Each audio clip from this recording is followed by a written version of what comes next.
This video I'm talking about how the banks get over on the Fed and on society, and how 12 banks feed the Federal Reserve, which regulates and prints the money and sets the interest rates, it sets the discount rate, and it sets the reserve requirement ratio.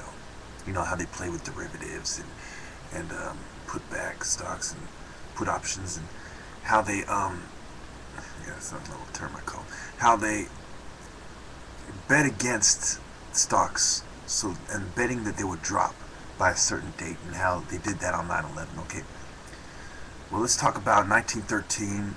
You know, the Federal Reserve established. It has 7-member board, has 12 Federal Reserve banks.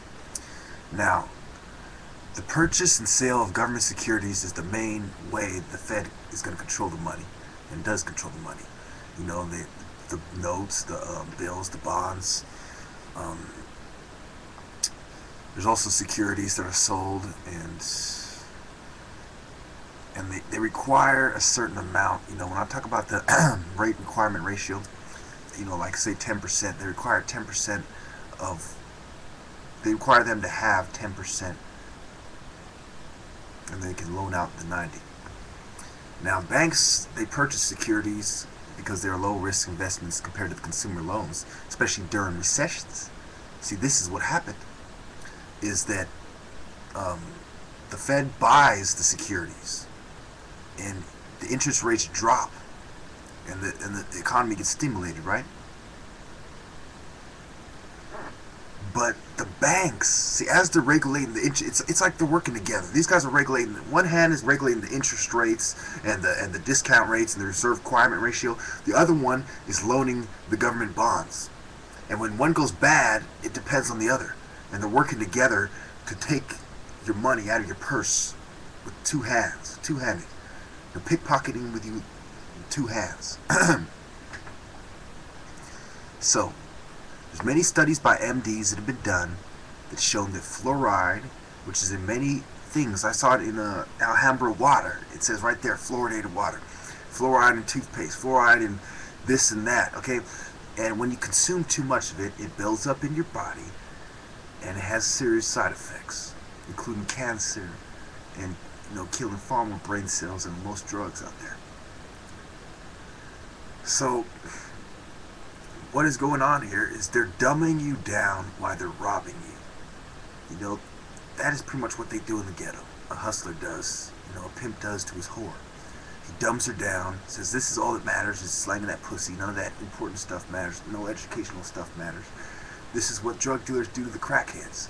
You know, don't talk anything, you know, they don't want to sit there and talk about anything intelligent, just buy the dope and go on being a dickhead, being a dumbass. And as the dope dumbs them down, it's easier to hustle them as well.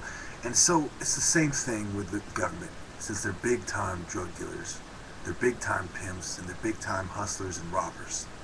They're pickpocketing you with both hands. Remember, 12 Federal Reserve banks, 7-member board. 1913 is when it started. Do not forget this. This is key. Okay? This is key. The banks buy government bonds and securities, and they're actually holding up the Fed. So, an article I'd like to touch on before I leave is an article by by Bloomberg. Now let me show you this article. Use of cars.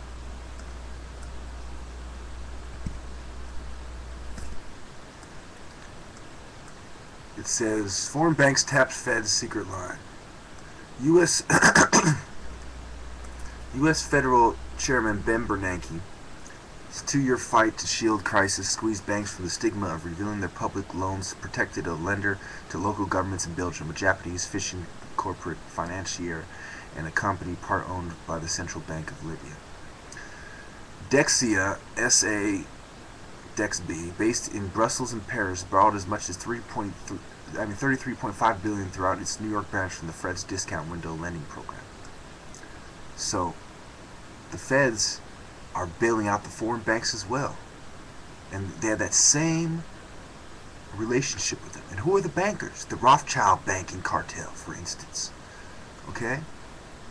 So this one family which controls these banks all over the world, which are getting bailed out, and which are also buying up bonds and buying up companies, and anything that's worth anything they're buying up, while they're controlling the money and the controlling the interest rate at the same time.